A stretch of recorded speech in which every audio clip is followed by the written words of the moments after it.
Power in the Name, a Magic the Gathering lecture. You clicked on this video because you are smart, and you are the type that enjoys long forms of content. Hey, welcome. I am Moshi Moshi Dani, and I upload Magic the Gathering lore videos. You can check the lore videos of your favorite MTG card in the short section of my channel. Also, do consider supporting this channel. I love sharing stories of Magic the Gathering card lore, the stories of your favorite cards. So please help me grow this channel. Click the subscribe button and click like on the videos that I made. Trust me, you guys will not waste your time. If you would give a chance watching those short lore videos, you guys will find them very interesting. Alright, with that out of the way, let's start the lecture. The names of Magic the Gathering. Introduction. Names are never just labels. They are power condensed into sounds and letters, arranged like so to make them physical in this world. A name can sanctify a person, it can immortalize an event, or it can elevate an idea into history. Emperors and empress promote themselves not only with crowns but with names and their titles. Example, Darius I, legendary creature, king. He named himself Shahanshah, which means Kings of Kings. Louis XIV of France. He adopted the title Sun King. The revolutions and events were also given big names, so it's not only people that adopted important or big names. We also gave big names to important events in history. So let's say, for example, the Industrial Revolution. That name itself sounds big. Or sometimes, in special occasions, one drops their given name and calls themselves something much more powerful, much more freeing. I hope you guys are familiar with this example here. But this is also a good example in my opinion. Cassius Marcellus Clay changing his name into Muhammad Ali. Or some people would drop their given name and then adopt a name that sounds much more, I guess you can say, divine. Genghis Khan is our example here. The Universal Ruler or Oceanic Ruler. At least for my personal interpretation, I really love that translation, Universal Ruler. But yeah, his name connoted cosmic dominion and supreme authority. Alright. That's one serious and long introduction, but I hope you liked it because it took me time to write that actually. Okay, now, of course, this video we are talking about Magic the Gathering, you explosion-loving goblins. And I won't be featuring all the cards printed, that's gonna be crazy, foolish endeavor. So let's just check a couple of MTG cards with names that invoke fun or power. Now originally, this video was supposed to be only about Magic the Gathering names that sounds strong. But when I started writing the essay for this video, I'm like, it sounds boring if I'm just gonna talk about MTG cards wherein the names are powerful. If the topic of this video is all about power, I think it's gonna be boring. So I divided this into 4 sections. I cut some parts of the original essay and then change parts into names that would sound ridiculous, funny, or scary. So let's say, for example, let's start with part 1. MTG names are tasty. I don't have a video showing my face right now and I'm gonna close my eyes. I hope you guys believe me. And I'm gonna read that name. Asmorano Mardicada Istina Kuldakar. Let me do it again. Asmorano Mardicada Istina Kuldakar. And again. Asmorano Mardicada Istina Kuldakar. Yes, I know the name. And that is a name, by the way, for those not familiar with this name, for the non-MTG players out there. To you, non-MTG players, what comes into your head when you hear me say this name? Asmorano Mardicada Istina Kuldakar. Did you think I was summoning the devil and using you as a sacrifice now that you heard this name, Asmorano Mardicada Istina Kuldakar? Yeah, I know the name. Bro, I'm such a nerd. Yes, I was trying to summon the devil using you as a sacrifice. I'm kidding. I'm not gonna do that. Lol, I'm not that kind of a person. I will never sell my soul or will sell your soul for fame and money. What am I, a try-hard artist? Okay, to be serious, going back to the main topic, a non-Magic the Gathering person might think that Asmorano Mardicada is Tinaguldacar something weird, something fancy, something magical, right? Well, technically, saying this name is somewhat magical since it takes a lot of nerd passion to remember such name. Asmorano Mardicada is Tinaguldacar. I even, like right now, I'm reading this presentation to you guys, and I closed my eyes when I mentioned the name Asmorano Mardicada Istina Kuldakar. But, what is Asmorano Mardicada Istina Kuldakar? Really? Or, the correct question is, who is Asmorano Mardicada Istina Kuldakar? Alright. Well, Asmorano Mardicada Istina Kuldakar is a small, slender woman with dark hair who is a wizard at the same time a cook. That's it. That's all there is to the person behind this very long name. And this is her card. See, I didn't make up the word. Asmorano Mardicada Istina Kuldakar. So, that's exactly what names do. They give you a sense of mystery, a sense of power, a sense of story, even though you don't really know the character behind the name. It's the same effect the name Asmorano Mardicada Istina Kuldakar gives for this cook wizard. Asmorano Mardicada Istina Kuldakar sounds so mysterious until you discover who she is. Just a cook wizard.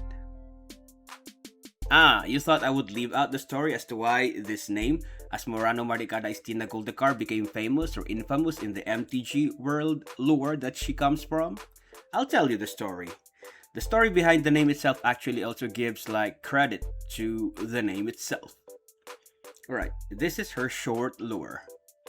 Asmorano Mardicada Istina Kuldakar once summoned a Lord of the Pit named Vincent for a duel, but she ran out of sacrifices, so she was about to lose. To avoid being eaten by Vincent, she bargained 7 years and 7 days of service as his chef, inventing a new dish every meal under the threat of death if Vincent grew bored of the food. She never served boring food, not once. Vincent was happy because of this. Near the end of her service, Vincent offered Asmorano Mardicada Istina Kuldakar permanent employment as his personal chef. Asmorano Mardicada Istina Kuldakar chose freedom, agreeing to leave Vincent her recipes through a written book, while retaining her rights to her recipe book to sell copies up in the overworld. Only 2 cookbooks sold, however. One cookbook to the mom and one cookbook to Vincent. That's her cookbook, by the way.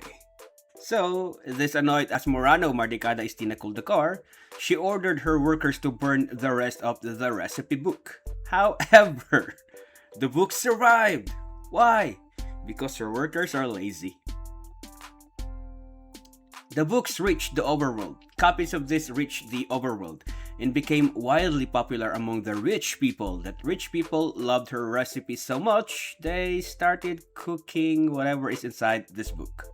Now for you and me who are normal people, we're like, it's just a cookbook. What's up with this book? Why does it give such a fuss? Well, this actually made monsters angry. Okay, wait, let me rephrase that. I don't want to use the word monsters. This made creatures angry. They made Asmorano Mardicada Istina Kuldakar became a target for these creatures. Why?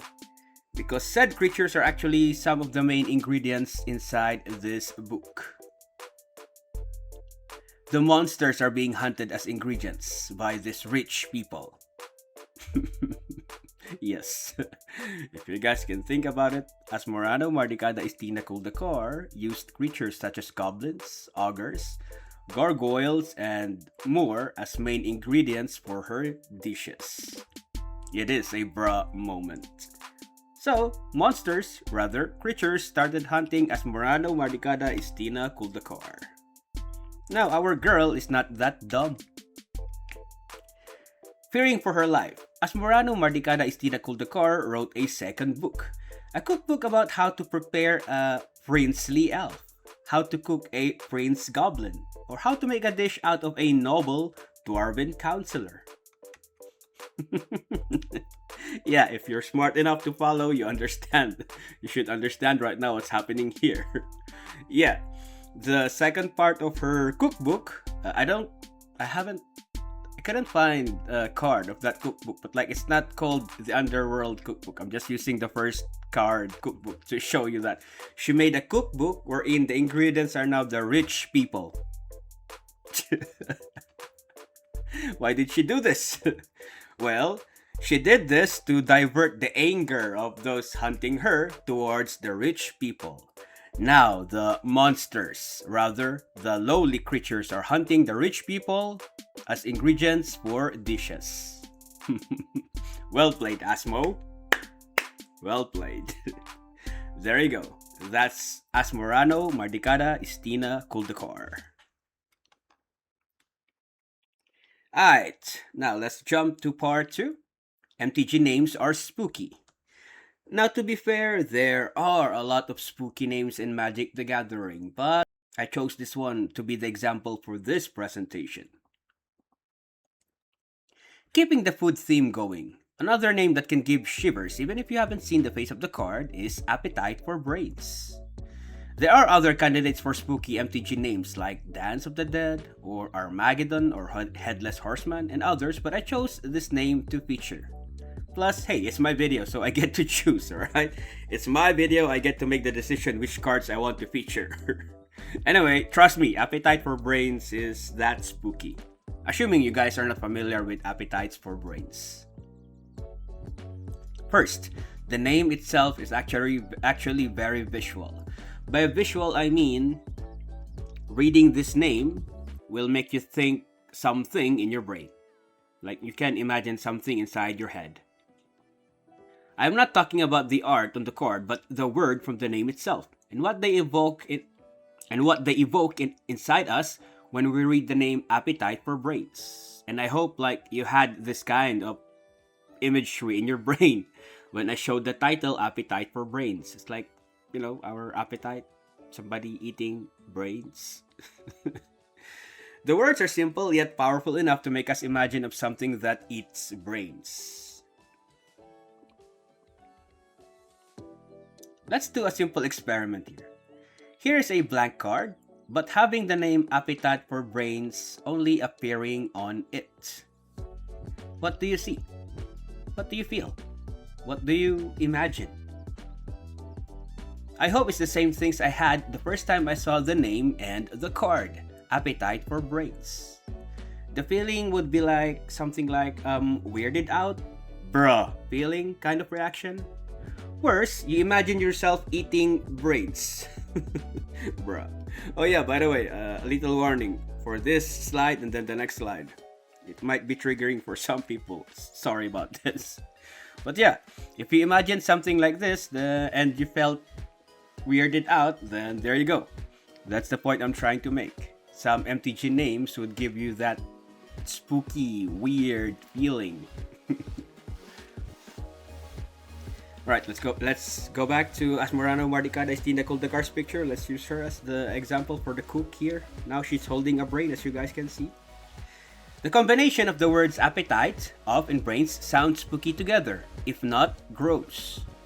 Sure, you can imagine the brain as that of not human, but even then, the imagery invoked by the words appetite, for, and brains still effective in giving you that gross feeling. Sorry again for those who find this picture imagery gross. I'm very sorry, but like I really want to make the point, and I hope I made the point. Alright, now my note. This gross feeling might be very true for Westerners, the Western viewers, since I think not all of you guys are accustomed to the idea of brain as food. I mean, animal brain, not human brain, animal brain, animal brain. Except maybe for the French, Italians, Spaniards, Portuguese, and Germans. Those guys, just like Asians, like me, they love their brains. So, appetite for brains. There you go. That's the card for Appetite for Brains. Now that you see the art card, and if you guys are still decent human beings, First time seeing this card would make you feel like, bruh, ew. Something like that. Yeah. So, when you heard or read the name Appetize for Brains, I think you had this image or close to it. And then you had this like, ugh, feeling, even though I showed you the art for this card late. Assuming you still haven't been desensitized by this ever unforgiving world. Yep. So that's the point I'm trying to make. MTG cards can also evoke spook, gross feeling, or that weird feeling. Before we continue, again, don't forget to hit the subscribe button for more Magic the Gathering lore and stories just like this one, or short videos just like what I have in the short section of my channel. Your subscription is a big help for growing this channel. Knowing someone out there listens to me really inspires me to write more essays about it. I actually have I counted when I was at the office. I counted how much essays I wrote for Magic the Gathering. I have around 33, I think, 33 essays. Some of them are the first videos I made, the Nietzschean look on Magic the Gathering. And then some of them are like videos like this, just an idea. And then some of them are much more I guess you could say personal. My personal life applied to Magic the Gathering.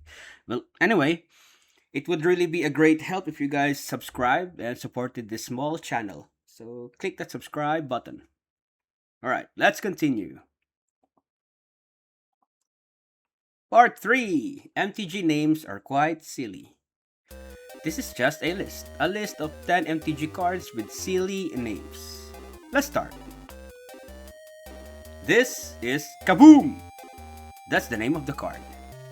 A silly name, sure, but guess what it does? Yes, you're correct. Kaboom! Holy cow! Look, it's a flying holy cow depicted by the card named Holy Cow. Here is something to show your opponent if his deck size goes beyond 100 cards and you feel like he's trying to compensate for something. Deck size doesn't matter, right? You need money to buy newly released MTG packs or collector boosters?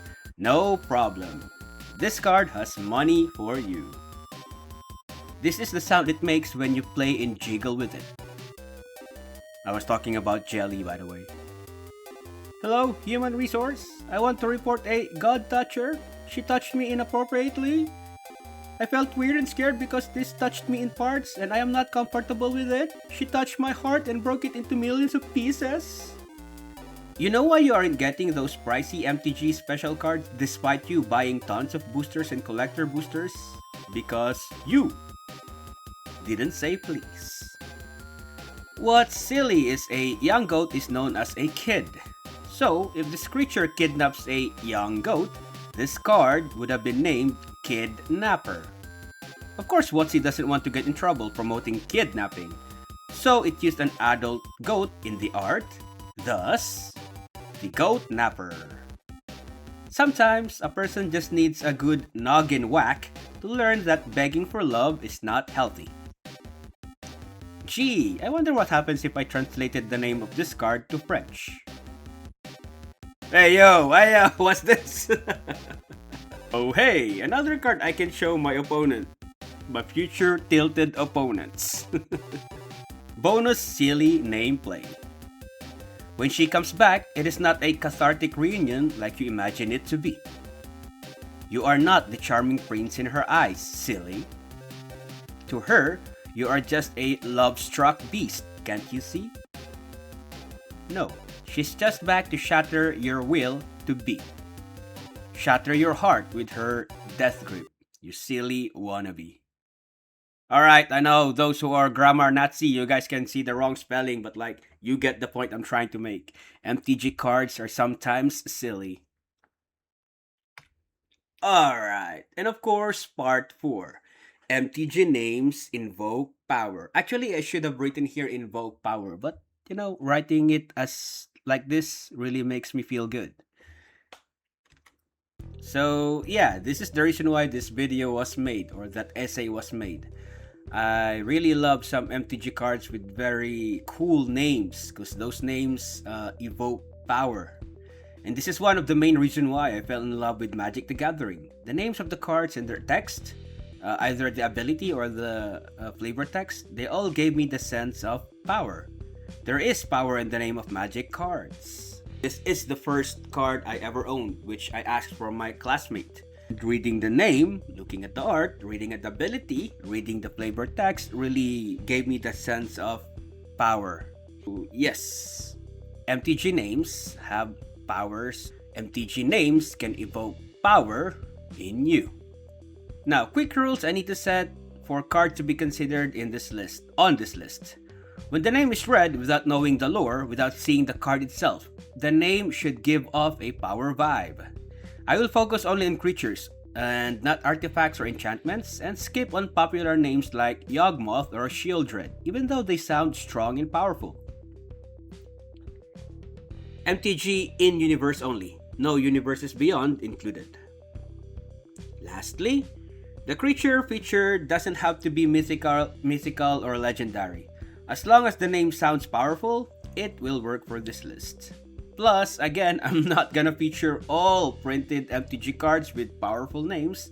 I just chose 5 which I feel like they evoke power, and without seeing the card, you read the name, you're gonna be like, oh wow, this sounds cool. Okay, here are card names which I think give off a power vibe when read. What I will do to prove that their names give a power vibe is, I will read their name and give you their short lore first, and reveal their card face later. Okay, here we go. Of course, this will not work for you if you already are familiar with these cards, but for those unfamiliar of the face of the card, then you guys will understand the point I'm trying to make here. Let's start with Akroma, Angel of Fury. This is her short lore. Akroma, Angel of Fury is an alternate timeline incarnation of Dominaria's Akroma, revealed in Planar Chaos. Forged by the illusionist Ixidur, whose grief turned to rage, she is born of red mana. This Akroma embodies vengeance, chaos, and raw destruction, wielding flame and disaster, a savage contrast to the righteous white mana Angel of Wrath from a darker, violent reality. Akroma, Angel of Fury, is entirely unforgiving. And that is her, Akroma, Angel of Fury. Actually, this is one of the most beautiful cards I have ever seen for an angel card from Magic the Gathering. If you only look at the art of the card, you'd be fascinated by its beauty. If I didn't tell you the lore, you would be like me earlier. I'm like, wow, this card is pretty. But the name quickly disperses your fantasy because now you understand the name, now you understand the lore, you will realize that, oh my god, this bitch can actually erase me from existence. Alright, so Akroma, Angel of Fury. Second example, Valgaboth, Harrower of Souls. Valgaboth, Harrower of Souls, is an elder demon summoned on the advanced plane that became Duskmourn. Feared for his rapid growth, his summoners imprisoned him within a magical mansion. There, a young woman named Marina Vendrell fed him her desires and bargains, enabling his expansion. Unable to escape confinement, Valgaboth transformed his prison into the entire plane itself. Duskmourn became a sentient house. Its walls, floors, and skies are Valgaboth. He feeds on memories and emotions, traps planeswalkers, blocks planar travel, and grants boons through the Rite of 4. Of course, paid in lives. This is Valgaboth, Harrower of Souls. Bro, that is so cool. Okay, what I'm trying to do here is make you guys feel the sense of power in the name. But like, man, I really fucking love MTG art, and this is one of the most beautiful monster art I have seen coming from Magic the Gathering. Cool. Again, for those who are sincerely not familiar with this guy, you didn't expect him to look like this, didn't ya? Maybe in the future, Valgaboth. Maybe in the future, I will own you. Next card, Bloodline Shaman. Now maybe, the newer MTG players, you guys are not familiar with this. maybe only old ones remember this card. Bloodline Shaman. This elf wizard shaman represents the deep spiritual traditions of Dominaria's elven societies and the power they gain from nature. Her flavor text implies an intimate knowledge of every living creature in her forest, reflecting the shamanic role of instinct, ancestry, and communion with nature. Though not legendary, Bloodline Shaman embodies ancestral wisdom, spiritual intuition, and the idea that bloodlines and names carry power within Dominaria's elven culture. I'll give you 5 seconds to imagine what kind of card this is. Is a shaman, an elf from Dominaria, a bloodline shaman. Alright, I'll show you the card right now. Did you have the same mental imagery in your brain with this card? If not, if you guys thought of something much more, I guess you can say, powerful looking elf, then yay, I made my point. Names evoke power. Bet you didn't expect the card to look like this, did ya? But her name really gives off that power vibe, at least for me. Next, Iluna, Apex of Wishes. The lore first. Iluna, Apex of Wishes, is a mysterious beast elemental apex monster from Icoria's Ketria Triome, a plane defined by colossal creatures in symbiotic bonds. Known as the Wish Giver, Iluna weaves dreams into reality, manifesting imagined beings through unpredictable dreamlike magic. Its gifts reflects impulse rather than intent, blurring fantasy and truth. Planeswalker Vivian Reed encountered Iluna and felt judged by its vast, harmonious presence. Iluna's power embodies Icoria's apex ecology and deep bonds. In the Godzilla series, Iluna appears as Ghidorah, king of the cosmos, emphasizing its cosmic scale and reality-bending might. So how does Iluna look like? There you go. Bro, monstrous. So if you imagine something softer and not as monstrous, dragonic like this guy here, then again, I made my point. Ragnar. Ragnar was a renowned human healer from Kusho on Dominaria, devoted to Gaia, the world goddess. Drawing directly on raw green mana, his healing surpassed conventional magic and embodied nature's restorative power. His story unfolds in the Legends era, where he served the tribes of Gostadrk and repeatedly saved the warrior Kashimir, the lone wolf, from mortal wounds. Ragnar was slain, sure, but he is remembered through the legendary card Ragnar, symbolizing selfless healing and devotion to life.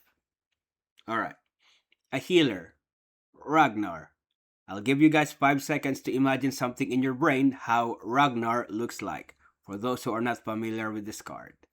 5, 4, 3, 2, 1. If you guys imagine something far different from this card, then I made my point. MTG names are so cool. Well, to be fair, the name Ragnar is already cool. Ragnar. Bro, if I have a kid, I'm gonna name that kid Ragnar. Conclusion.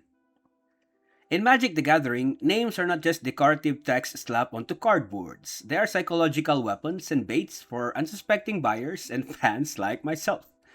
A good name can convince players and collectors that a cardboard with colorful ink is legendary, terrifying, or worth $50 on the secondary market. Names of the cards evoke within players' personal bond with the cards. At least for me, this is true. This is one reason why some of my cards, I think I won't be able to part with them. I don't see myself selling them because cards like, for example, Avacyn, the Archangel Avacyn, I really love that card. I think I might not sell it. It looks beautiful and I really love the story behind Avacyn. Yeah, names of cards evoke within players' personal bond with the cards.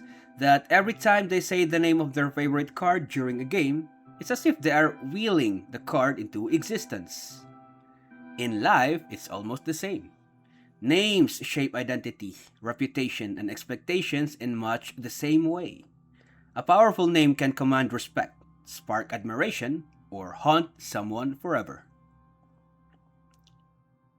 Magic the Gathering simply takes this truth and apply it to these rectangular pieces of cardboard.